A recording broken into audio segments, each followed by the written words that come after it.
Hey, Harrison, can you hear me okay? Yeah, I got you. Cool. Just curious, obviously, we were talking to Mike a few minutes ago, frustration, obviously, with the result. What was practice like today? Just being back at the building, what's kind of the temperature in the building amongst you guys? Because for over the years, you've been a pretty resilient group. Yeah, I think that's a great word to use is resilience. Just like anything in life, whenever you face adversity, a real resilient group is going to come back stronger from that. Obviously, a lot of people are upset with how the game went, but as you guys know, with how quickly this comes, and we're on a short week, you have to try to get the taste out of your mouth as quick as possible and move on to breaking down the next opponent. We're already on a Wednesday here. And so today's practice was obviously a lot lighter due to the short week, but guys are locked in, guys are hungry and excited to go, prove again what Buffalo Bills football is. And obviously another year nomination for the Walter Payton Award. Is it special every time the same way? I know it happened for you last year, but it's got to be something that, you probably appreciate. Oh, absolutely. I mean, last year when I was first named Man of the Year, I didn't realize all that, how much respect came with that award. And, the NFL calling it its most prestigious honor. I was kind of, I guess, bliss to that. And, being able to go down there and meet everyone affiliated with the award and the other nominees, it was so rewarding to see how great all the players in the NFL, all their foundations, everything that they're doing. So then this year, to be nominated again on a team, once again, you guys have seen so many guys are doing things in our community here, back home where they're from, through the whole COVID stuff, as well as Thanksgiving and now with the holiday season. You see tons of players on our roster doing things and giving back, and that's just part of being Bill's DNA. And so the fact that I'm the representative of our organization, it means the world to me, and I'm so grateful. Thanks, Harrison. Hey, Harrison, I was asking Micah about you guys defending the run, and if he had seen some sort of a pattern while watching film in regards to when you guys had issues, it was the same issue, even though it was different games. Have you seen anything like that? Yeah, I think in terms of defending the run, and it's one of the reasons why I love playing defense so much, is it takes everybody. And so let's just say you have 11 players that play every play, 50 plays a game, and each player just has one bad play, right? 49 of the plays, they're all in their gap. But if those all happen on different plays, that could be 11 touchdowns.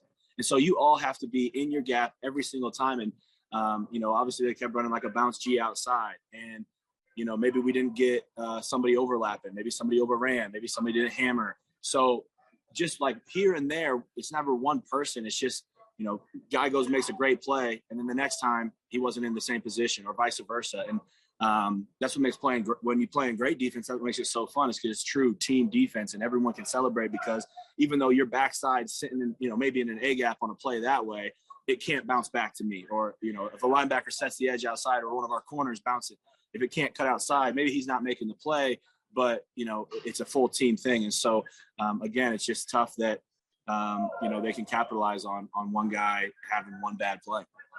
And Micah said it's a copycat league. We've heard that for a while now. If you guys know that teams are going to continue to attack you in a similar fashion, why is it still a challenge to stop it when you kind of know what's coming? Yeah, I mean, teams can still be predictable, but they still have a Rolodex of plays. I mean, you can run it from different formations, different personnel groups. And then, they might have 50% or 80% of the runs are going to the wing, the extra alignment in the wing, but they also still have toss crack the other way. So if everyone's playing this way and playing this way, and then they throw one back that way, well, so yeah, it can be predictable, but you can't just play into a play. You have awareness for it, but you can't. All right, I think it's going outside. I'm not even going to I'm just going to turn and run on the snap. I mean, you can't do that. And so, again, that's what makes, when you play great team defense, it makes it so rewarding. Thanks a lot. Hey, Harrison, Heather here. First of all, congratulations on being named the Bills nominee for the Walter Payton Man of the Year once again. We talk so much about Tom Brady having so many weapons in the passing game, but Leonard Fournette has also been very effective for them, especially lately. Just what makes him be so explosive on some of these runs that he's had. Yeah, ton of respect for their offense overall and the evolution of Leonard Fournette. He's really put himself into a true 3-down back, and you've seen what he's been able to do in the passing game as well. I think, their success in the run game stems from their success in the pass game. And so being able to make them more predictable or try to get them one-dimensional will obviously help us. But, he's a great downhill runner, can make guys miss, can go through you. And so, again, it's going to be a fun test for us. Awesome. Thanks, Harrison. Mm-hmm.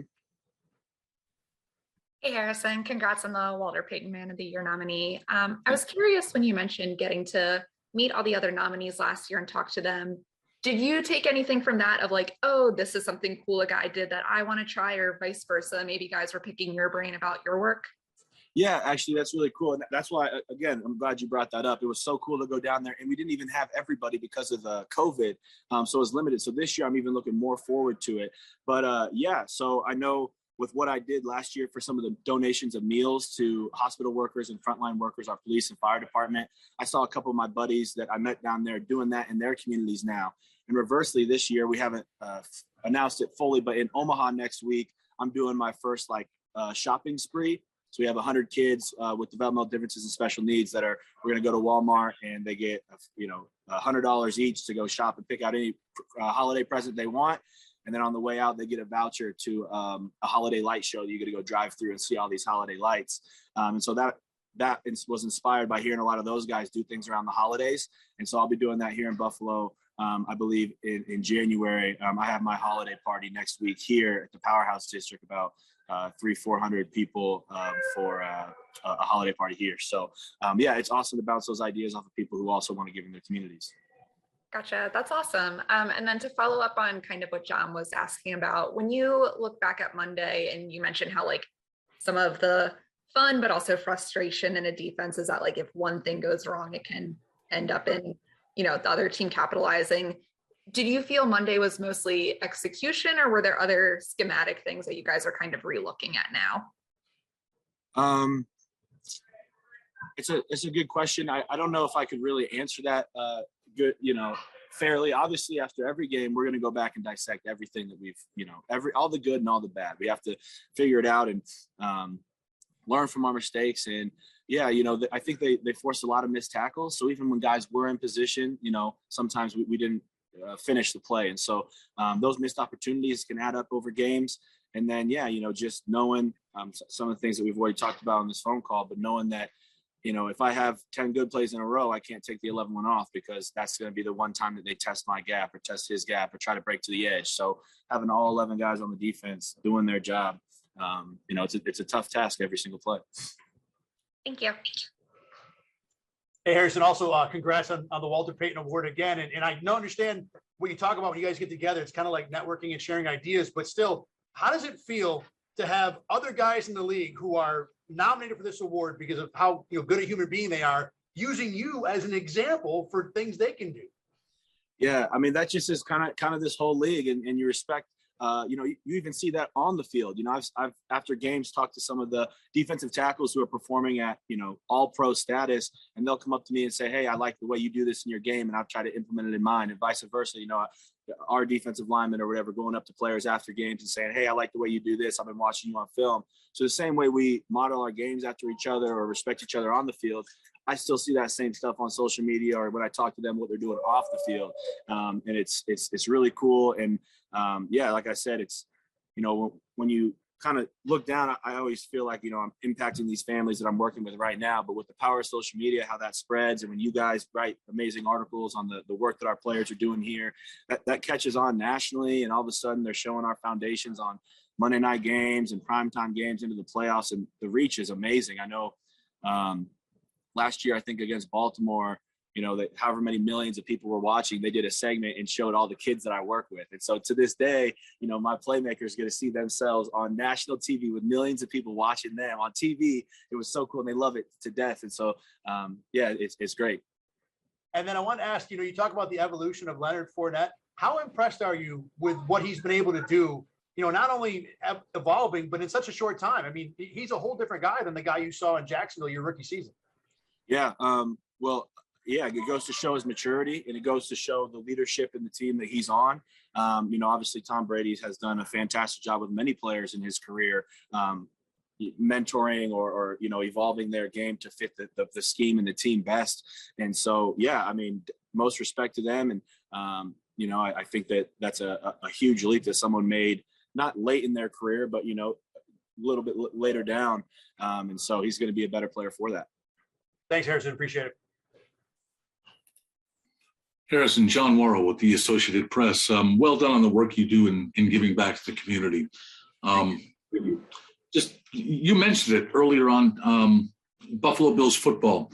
What does that mean right now? Because really it seems like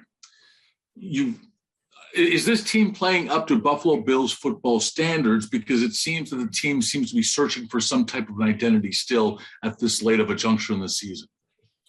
Yeah, I mean, yes and no. I mean, you guys have seen Buffalo Bills football, and you guys have seen when it's not up to the standard. You guys are, smart enough to know when that is and isn't the case. But we know it's there, and we know, what we have to do to kind of be firing on all cylinders, and that starts with complementary football.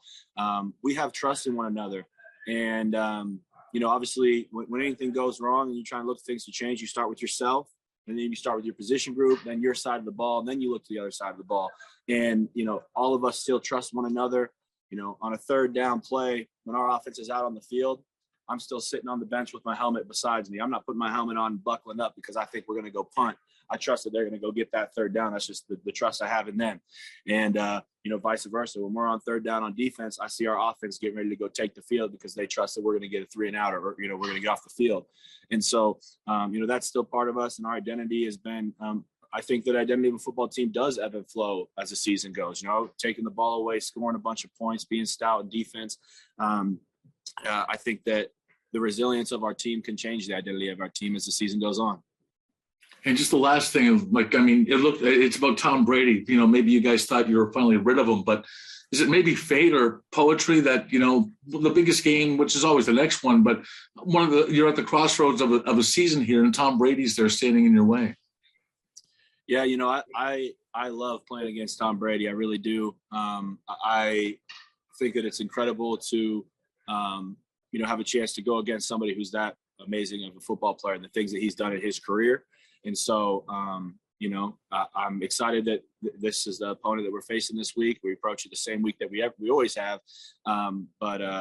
Yeah, I mean, I guess more from the fan perspective, I think you guys are picking up on that more so than in-house and us. This is obviously just the next game on the schedule, but we're looking forward to it. Thanks, Harrison. Thanks, Harrison. Appreciate your time today. Yep, thank you.